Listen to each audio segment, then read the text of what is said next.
আসসালামু আলাইকুম। আজ আমি আপনাদের খুবই সহজে বাটারফ্লাই টপসের কাটিং এবং সেলাই করে দেখাবো। তো পুরাতন ওড়না দিয়ে আপনারা এই টপসটি তৈরি করতে পারবেন। তো এর জন্য আমি একটা ওড়না নিয়েছি। তো ওড়নাটাকে 4 ফোল্ড করে ভাঁজ করেছি। আমার সাইডে আছে বন্ধ সাইড এবং উপরের দিকেও বন্ধ সাইড আছে। এবার বন্ধ সাইড থেকে 3 ইঞ্চিতে গলা চওড়ার জন্য দাগ দেব এবং গলার লম্বার জন্য 5 ইঞ্চিতে দাগ দেব। এখানে সামনের এবং পিছনের গলা আমাদের সেম থাকবে। তো নিচ থেকেও আমরা 3 ইঞ্চিতে দাগ দিয়ে প্রথমে একটা বক্স করে নিব এবং আমরা এখানে গলাটা রাউন্ড শেপ দিয়ে নিলাম। এখন আমাদের উপর থেকে বগলের লম্বার মাপটা নিতে হবে। তো আমাদের বগলের লম্বার মাপটা আমরা 8 ইঞ্চি রাখবো। আপনাদের স্বাস্থ্য যদি বেশি হয় তাহলে 9 ইঞ্চি রাখতে পারেন। এবার এই দাগের উপর আমাদের বডির মাপটা নিতে হবে। আপনাদের বডি যতটুকু হবে তার 4 ভাগের 1 ভাগ এখানে নেবেন।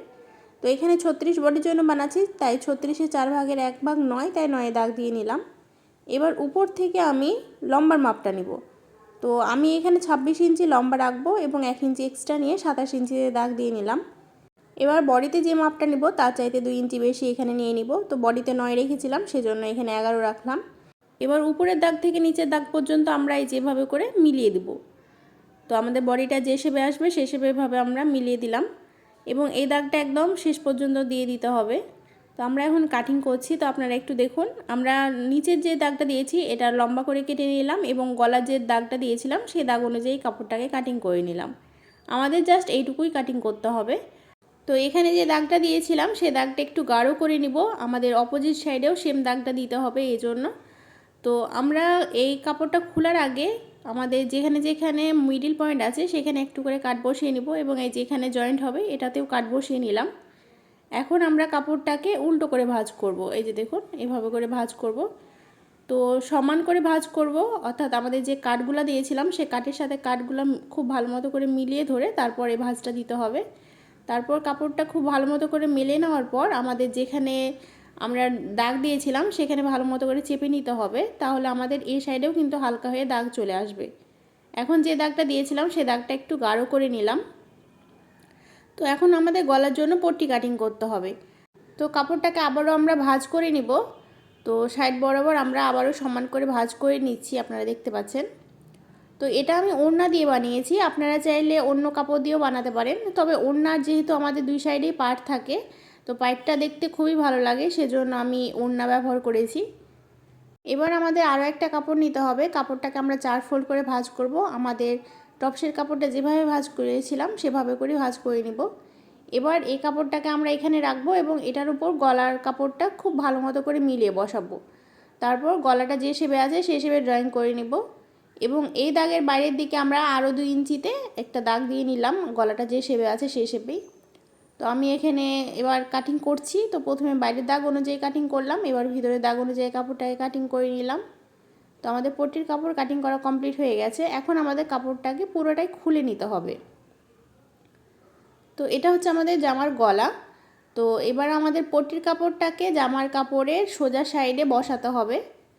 তো দেখতে পাচ্ছেন আমি জামার কাপড়ের সোজা সাইডে পট্টির কাপড়টা খুব ভালো মতো করে মিলিয়ে বসিয়ে নিব এবং 2টা কাপড় মিলিয়ে ধরে আমরা সেলাই করে নিব। তো আমি আপনাদের সেলাই করে দেখিয়ে দিচ্ছি যাতে আপনাদের বুঝতে কোনো অসুবিধা না হয়। তো দেখতে পাচ্ছেন 2টা কাপড় মিলিয়ে আমি সমান করে সেলাই করে নিচ্ছি। আমি যেভাবে পট্টির কাপড়টা কাটিং করেছি আপনারা যদি সেভাবে কাটিং করেন তাহলে ইনশাআল্লাহ আপনাদের কাপড়টা খুব সুন্দর মতো হয়ে মিলে যাবে।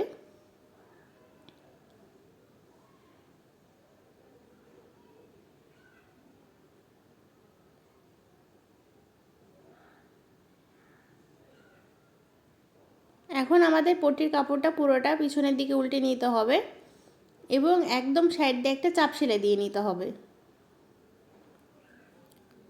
তো আমি পুরোটা ঘুরিয়ে চাপ সেলাই দিয়ে নেব।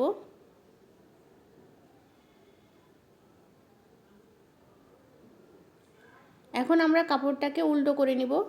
এবার পট্টির কাপড়টা ভিতরের দিকে অল্প করে উল্টে নিব এবং এটার উপর দিয়ে সেলাই করে নেব। আপনারা চাইলে তুরপাই করে নিতে পারেন। তো কাজটা যেহেতু বেশি সেজন্য আমি এখানে সেলাই করে নিচ্ছি।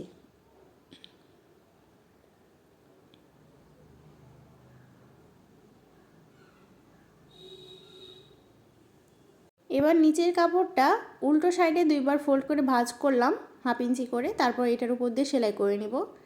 তো আমাদের দুইটা সাইডেই কিন্তু এভাবে করে সেলাইটা দিয়ে নিতে হবে। আপনারা চাইলে লেসও লাগিয়ে নিতে পারেন। তো আমার যেহেতু পায়ের আছে সেজন্য আমি এখানে লেস লাগালাম না।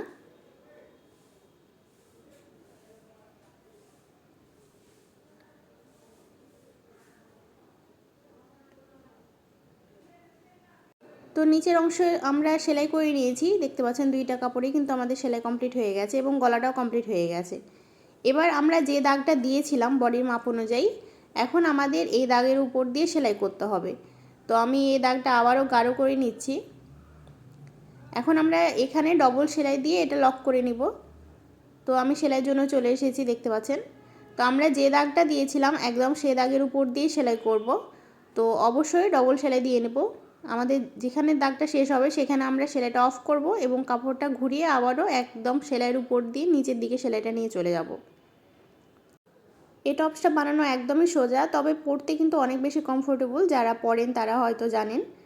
তো আপনারা চাইলে ট্রাই করতে পারেন। বাসায় অনেক পুরাতন ওড়না থাকে যেগুলো আমরা আর ব্যবহার করি না। তো আপনারা চাইলে সেগুলা দিয়ে খুব সহজে এটা বানিয়ে নিতে পারবেন। জাস্ট গলাটা করতে হবে এবং নিচের অংশটা দুইবার ফোল্ড করে ভাঁজ করে নিতে হবে এবং এই ফিটিংয়ে সেলাইটা দিয়ে নিতে হবে। ভিডিওটি ভালো লাগলে অবশ্যই ভিডিওতে একটা লাইক দিয়ে দিবেন এবং নতুন নতুন ভিডিও পাওয়ার জন্য আমার চ্যানেলটা সাবস্ক্রাইব করে আমার চ্যানেলের সাথেই থাকবেন। আজকের মতো এ পর্যন্তই। সকলে ভালো থাকবেন। আসসালামু আলাইকুম।